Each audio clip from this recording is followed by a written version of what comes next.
शेर बा बारे बाजीटर।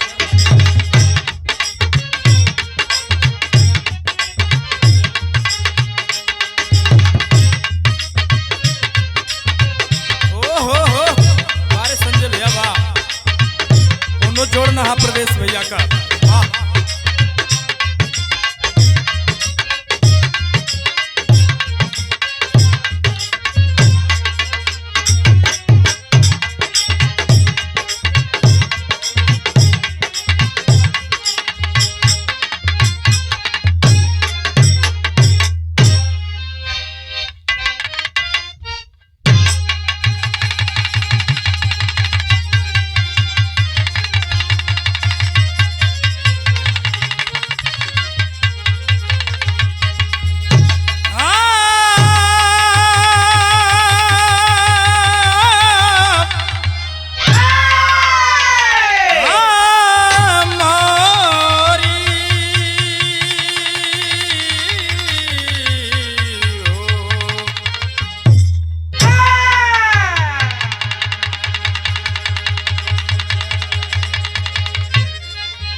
सब भैया लोग के प्रणाम बा। हम गायक चंद्रजीत कुमार तुलसी, शिष्य राहुल यादव, एक बिरहा आप लोग के बीच में लेके आ रहल बानी। जौने बिरहा के सुन के आपके आंख में आंसू आ जाई। जिस घटना से पूरा देश आज शोक की लहर में डूबा है, गाजीपुर बस हादसे में जिंदा जल के मरे हुए लोगों को भावभीनी श्रद्धांजलि है। और यह बिरहा भोजपुरी अदा म्यूजिक के माध्यम से आप लोग के बीच में जाएगी। आशा नहीं, विश्वास करता हूं कि आप लोग प्यार दुलार अपना देंगे। और विशेष सहयोग है हमारे बड़े भैया विजय कुमार, संतोष भैया और धीरज धड़कन, आप भैया का बड़ा सहयोग है। बिरहा का शुरुआत है 4 लाइन भूमिका से भाव।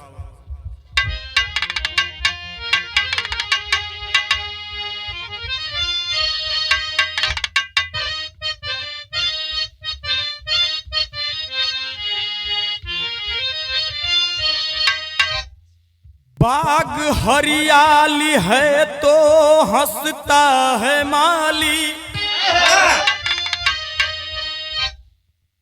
फूल ना ले तो आज रोता है माली। है सजाता इस बगिया को करतार है, बाग सूखने लगे तो आंसू बहाता है माली। आज बदनाम है नाम महर धाम का,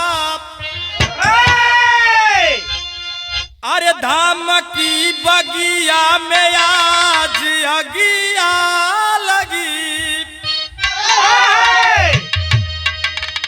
केहू जरत बाट केहू मरत बाट, तुलसी कलम आज रोती है खाली।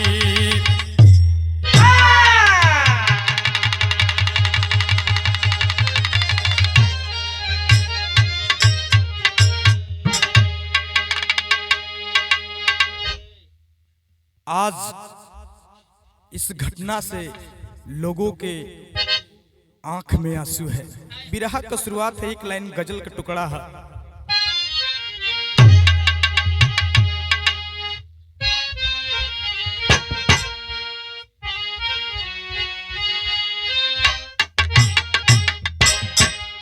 देखा हारमोनियम के हमरे मास्टर गजल के लाइन में यह बजावत हुआ, दिल फेंक आशिक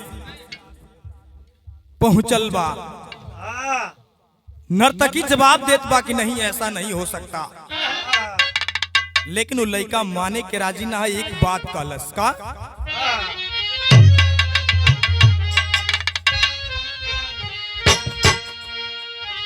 यह कहलस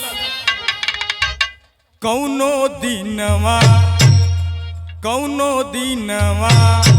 शिकार हो जईबू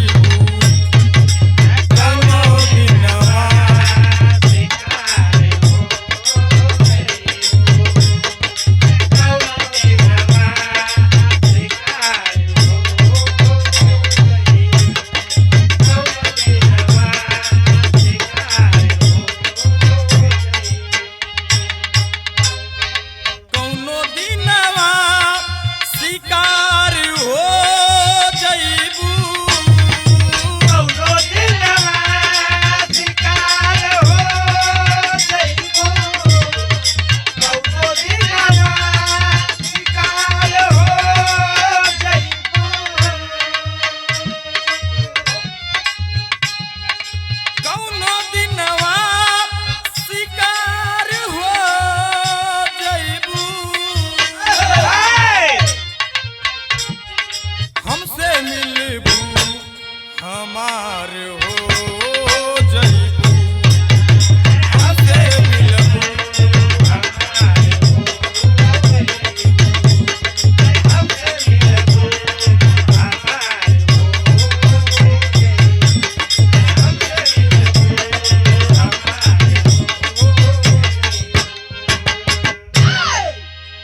लेकिन बिरहा में भाव लिखल गई कैसे?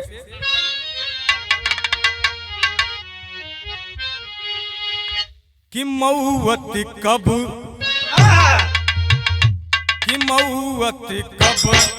किधर से आएगी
बिरहा का शुरुआत पर नजम से कहना बा।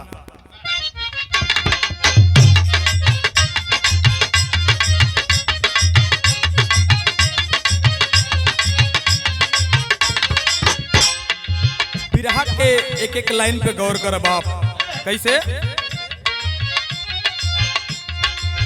ऐतिहासिक धरती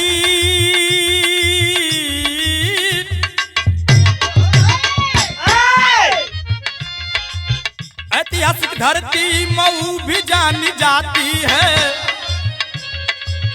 ऐतिहासिक धरती मऊ भी जानी जाती है।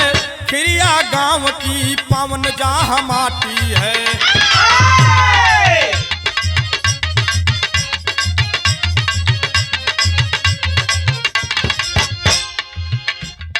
कहानी के करबा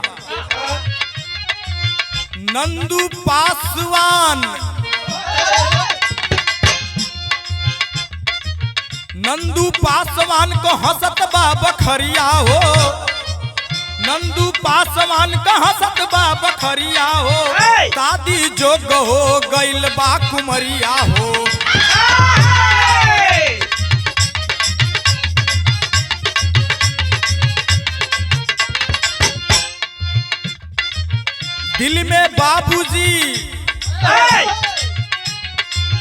दिल में बाबूजी सपना सजाए हैं। दिल में बाबूजी सपना सजाए हैं। बर खोजते हुए गाजीपुर में आए हैं।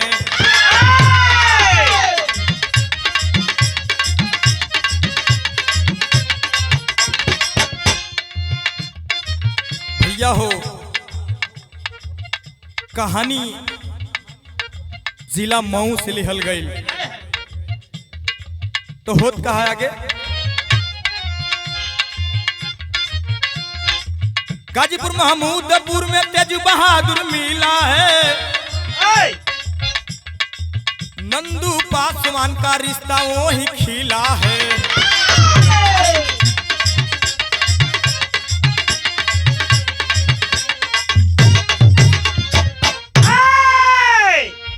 भैया हो बात के समझला कहानी एकदम साफ साफ शीशा में झलक जाई।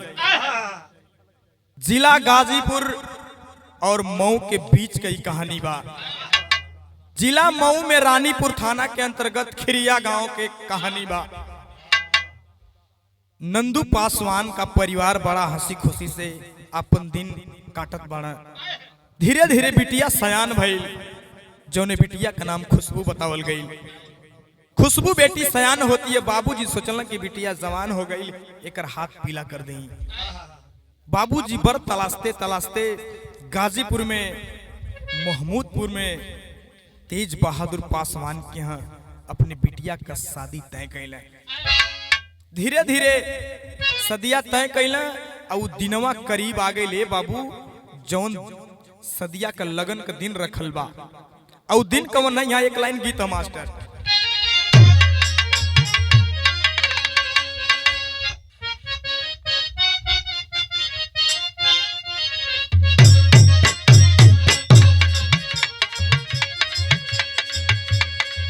देखा हमरे हारमोनियम के मास्टर एकदम मिजाजी गीत बजावत हुआ। आइए धीरज धड़कन भैया मई हमरे कोनो मरद है और मेहरारू का हथिया रात में कि रतिया होले गरमिया कि रतिया होले गरमिया ना डोले पवनवा ना कि रतिया होले गरमिया ना डोले पवनवा ना रतिया होले गरमिया ना डोले पवनवा ना।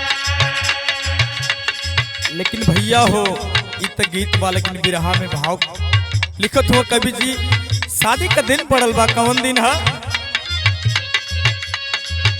11 मार्च वाली पड़ल बा लगनिया ना। 11 मार्च वाली पड़ल बा लगनिया ना। 11 मार्च वाली पड़ल बा लगनिया ना। 11 मार्च 2024 का दिन बा, बिटिया का शादी का दिन पड़ल बा। बड़ा हंसी खुशी में लोग बा। आ धीरे धीरे उस दिनवा भी आ गई 11 मार्च 2024। वो दिनवा का माहौल का घरे में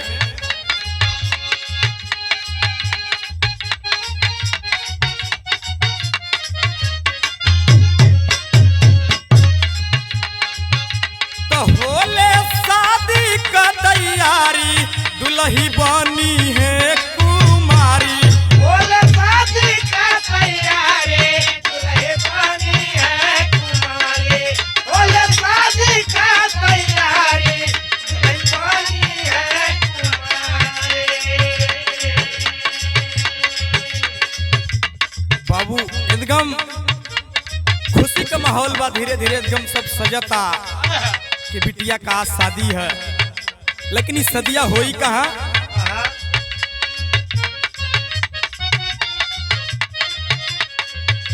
तो गाजीपुर माहर धाम में होई आज सदिया ना।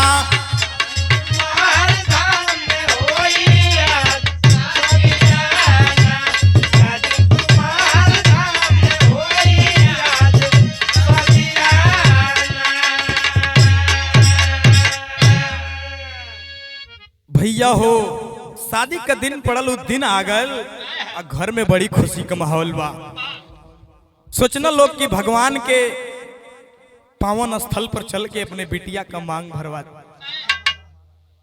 ए बाबू महमूदपुर से दुल्हा पक्ष चलल बा अब मऊ खिरिया गांव से दुल्हन पक्ष गाड़ी क के महारधाम गाजीपुर मर्दा के तरफ चल रहा।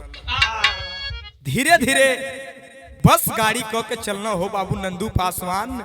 अब बस गड़िया मंदिर के करीब में आ गई, पूरा हित मीत भरल हुआ गाड़ी के अंदर।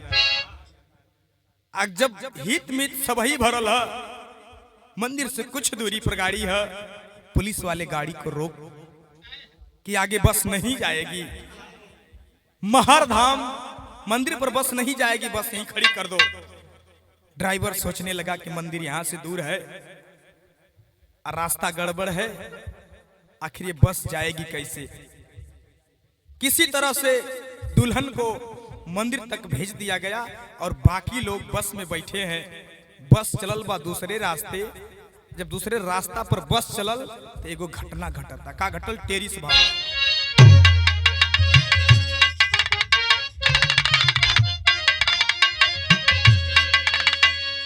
हे बाबू बसिया में मौतिया हो जाई कि बसिया में मौतिया हो, कि बसिया में मौतिया हो जाई। अरे सब खुशी खुशी चलल बाबा रतिया यार बरतिया यार बरतिया। केहू नहीं खे जानता कि बसिया में हम लोग का अगवा हम सभी लोग के संगवा हुई। बस दूसरे रास्ते से चलल बा, आ जब रास्तवा से चलल तो यहाँ घटना घटता। का घटल?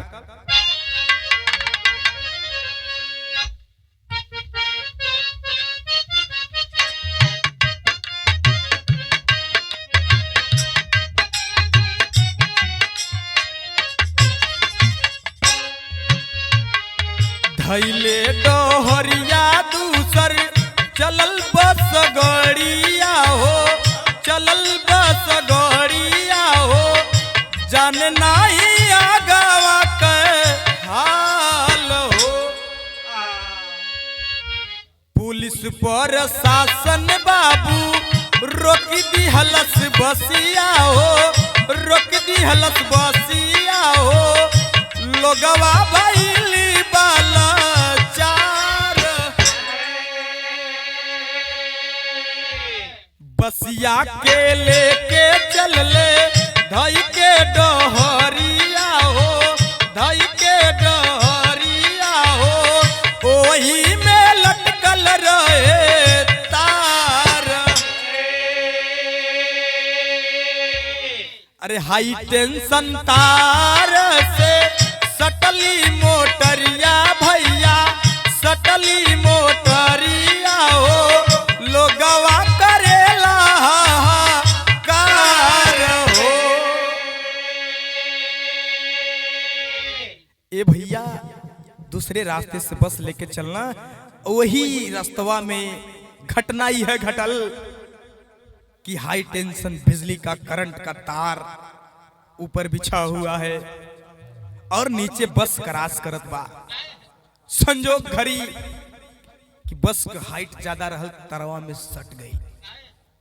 आज जब तरवा में सट गई ले बाबू, बिजली का करंट चालू था, पूरी बस में करंट दौड़ने लगा और ड्राइवर गेट खोलना चाहता है मेरे बाबूजी, लेकिन भगवान को कहाँ मंजूर था।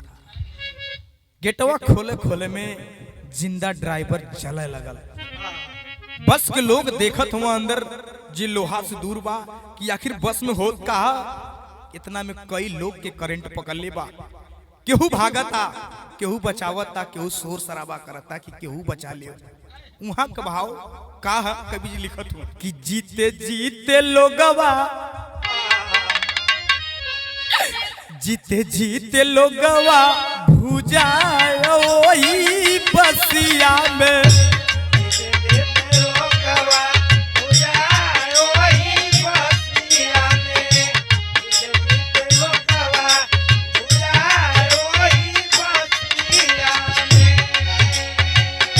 बिजली से लग गई आग वही बसिया में। बिजली से लागी गईली आग वही बसिया में, जीते जीते लोगवा भुजाए वही बसिया में।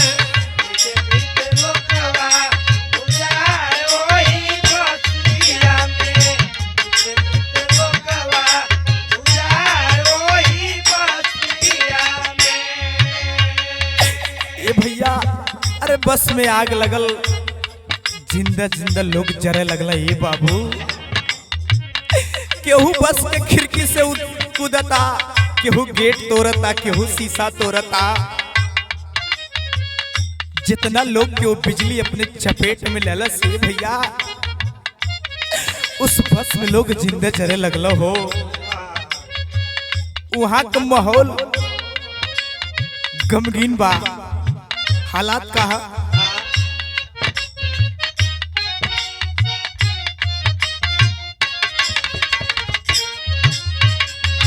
जिंदा जरे ले लोग आवे नाया वजिया, जिंदा जरे लोग आवे नाया वजिया, जिंदा जरे लोग आवे नाया वजिया। ए बाबू जेके बिजली का करंट पकड़ ले हा वहीं से धू धू करके जलता बसिया में। जिंदा जरे ले लोग आवे नाया वजिया, जिंदा जरे लोग आवे नाया वजिया, जिंदा जरे लोग आवे नाया वजिया। देखे वालन कबर से झरी झरी अखिया, देखे वालन कबर से झाला झाला असिया, देखे वालन कबर से झाला झाला असिया। काल के काल में समाया वही बसिया में, काल के काल में समाया वही बसिया में। जिंदा जरत लोग पाया वही बसिया में। जिंदा जरत लोग पाया वही बसिया में, जिंदा जरत लोग पाया वही बसिया में। भैया हो अरे सब जिंदे जले लगल हो बसिया के अंदर। ए बाबू हे बिरहा सुनने वाले भैया लोग केहू के बचावत नहीं खेबा। आ संजोग जेकर बढ़िया रहलू कूद के बसिया से भागल बा। आज जे भागत तो बसिया के लगवा न जा, जे जहां ते तहां भुजाता वो बिजली के करंट से। ए बाबू छटेरा गाड़ी वो बस बिजली से धू धू करके जलता। आज जे बस के अंदर बस सब ही जले लगल। पंचो संजोग एक काजल बिटिया बच गई जिसकी उम्र 11 साल बताई गई मेरे बाबूजी। वो बिटिया भगवान की कृपा बाकी बस से बाहर आ गई और बाहर आई देखे में बस जल के राख हो जाती है। अपनी मम्मी के साथ में बिटिया आई बा, देखा ताकि हमार माई बसिए में रहल लेकिन लौकत ना है। कुछ लाश इकट्ठा कई गई बा, वही लसिया में बिटिया अपने माई के खोजत हिया और रोवत है। एक बात कहलस का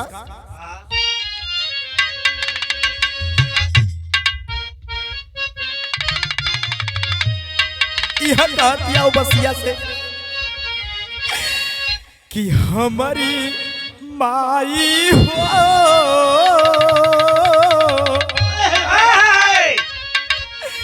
कि हमारी माई हो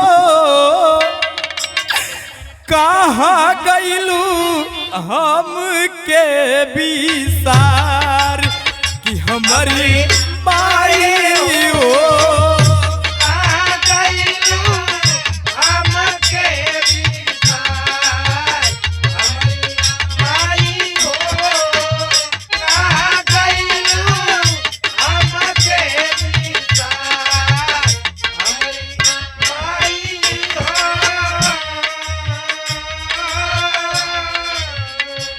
बेटी माई की खोजता झरझर झरझर रोवता और महार धाम से गोहरावे हे भगवान।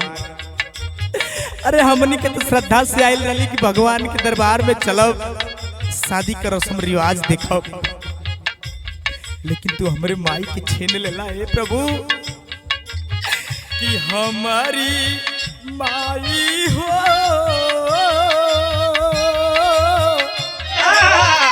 कहाँ गइलू हम के विसार हमारी माई हो कहाँ गइलू हमके विसार हमरे माई हो कहाँ गइलू हमके विसार हमरी माई हो।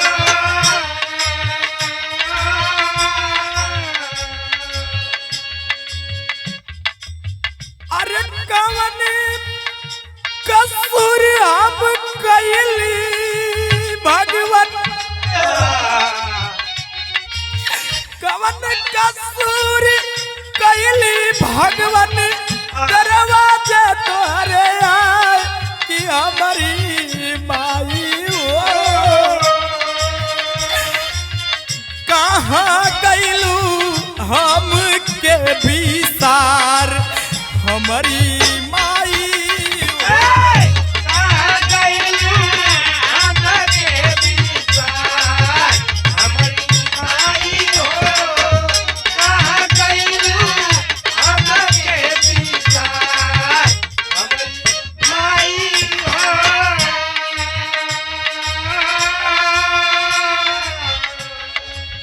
ई बाबू काजल बिटिया अपने माई के खोजता हो, वहाँ हजारों की भीड़ जुटी है, बिटिया रोवतिया और कहे भगवान कवन कसूर का देलिए मन जे तोरे दरबार में आके कहता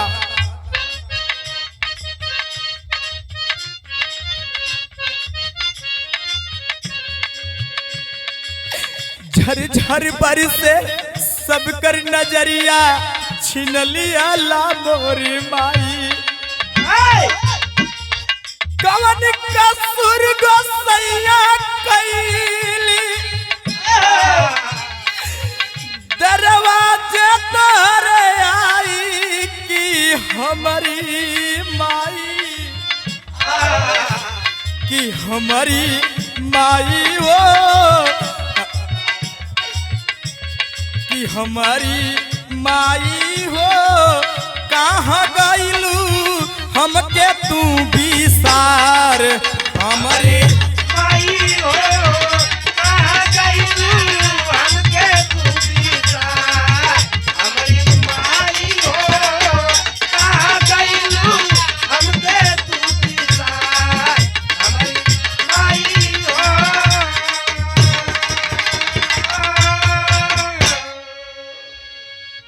भैया हो 11 वर्ष की वो काजल लड़की अपने माई के खोजर झरझर झरझर रोवे, लोग धीरज धरावा कि ये बिटिया अब तोर माई ये धरती पे ना मत रो, तो हर माई अब ना है ये बेटी।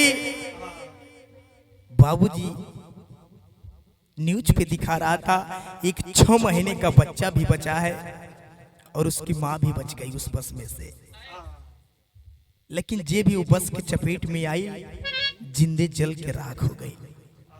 खुद कहा पापड़ साहब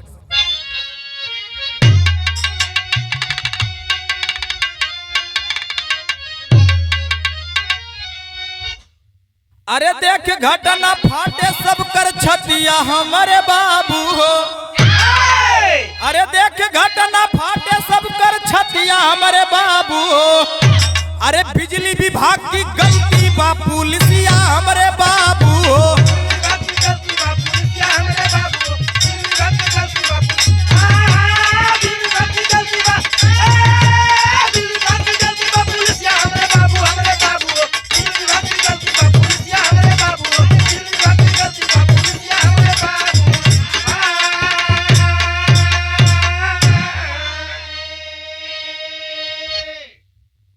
प्रश्न उठता है इस घटना पर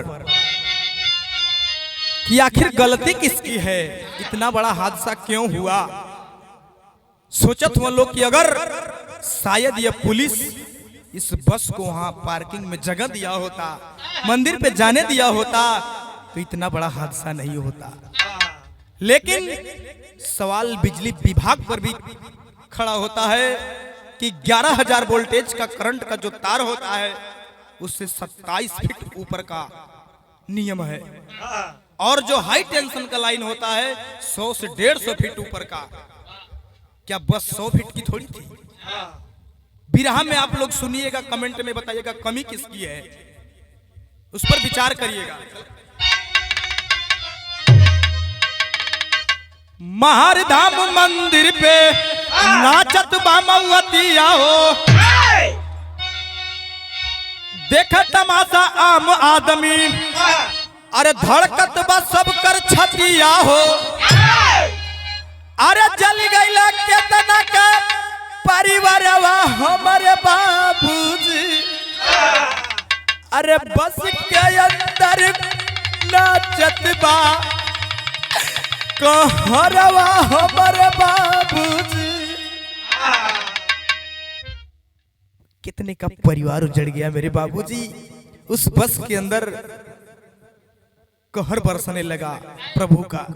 खुद कहा आलस बाबू।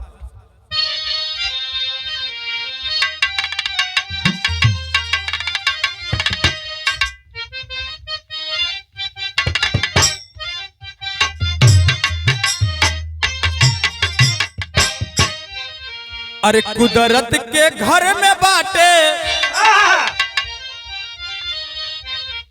कुदरत के घर में बाटे काल के पहरवा भैया।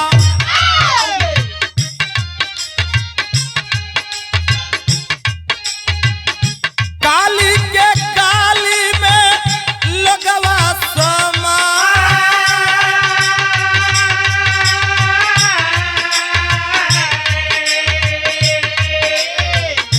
काली में समाई गईली भरल बास गड़िया पंचो।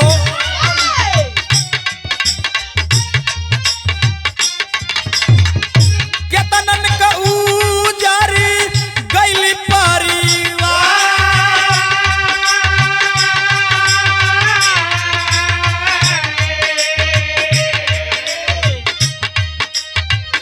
के बदोसी के करा के बोलई बा मोदी जी।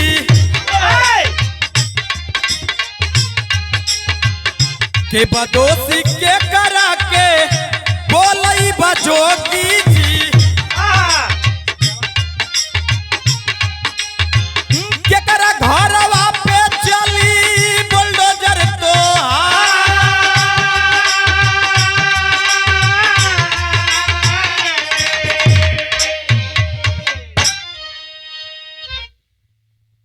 भगवान के घर में काल का पहरा है। उस महार धाम पर श्रद्धालु और उस मंगलिक कार्यक्रम में लोग जा रहे थे। भगवान के दरवाजे इतना बड़ा हादसा। बिरहा सुनने वाले भैया विचार करिएगा। देखने को मिला न्यूज पर, सुने के मिलल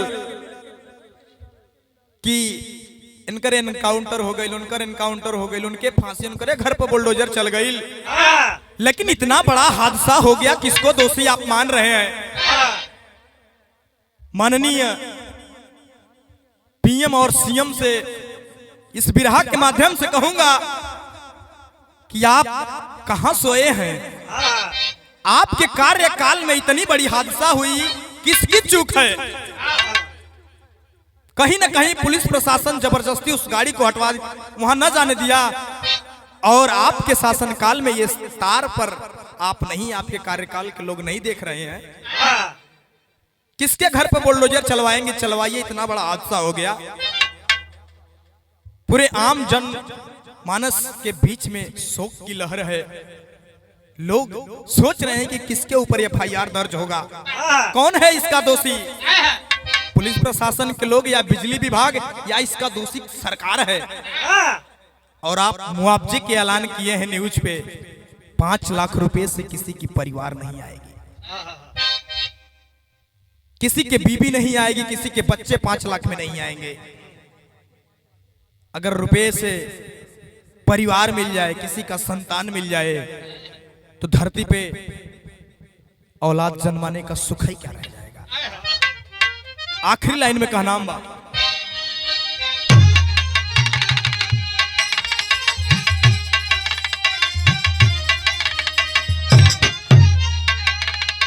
अरे के बाद दोषी के कराप के देव फंसिया, अरे के बाद दोषी के कराप के देव फंसिया, पूरा देशवा के अखिया से आवे असिया।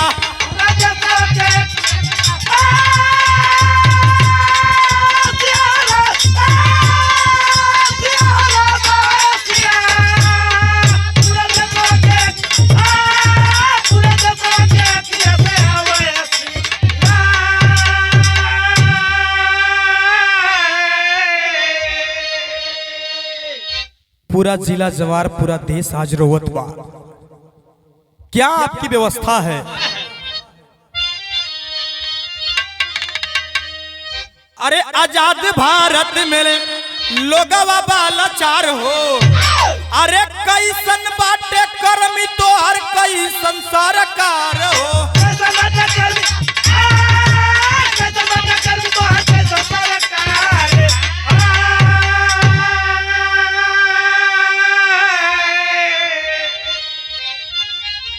अरे केहू का खून बहे, केहू के आवत बा हसिया, अरे के बा दोषी के करा के तू दे बा फंसिया।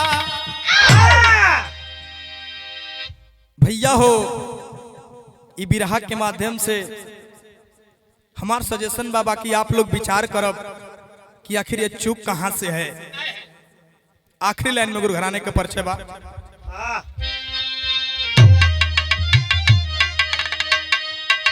अरे गुरु बिहारी पत्तू सरजू के प्रीति से, अरे राजनाथ प्यार पहिया शिव मूरत के गीत से। राजनाथ प्यार पहिया, राजनाथ प्यार पहिया शिव मूरत के गीत से।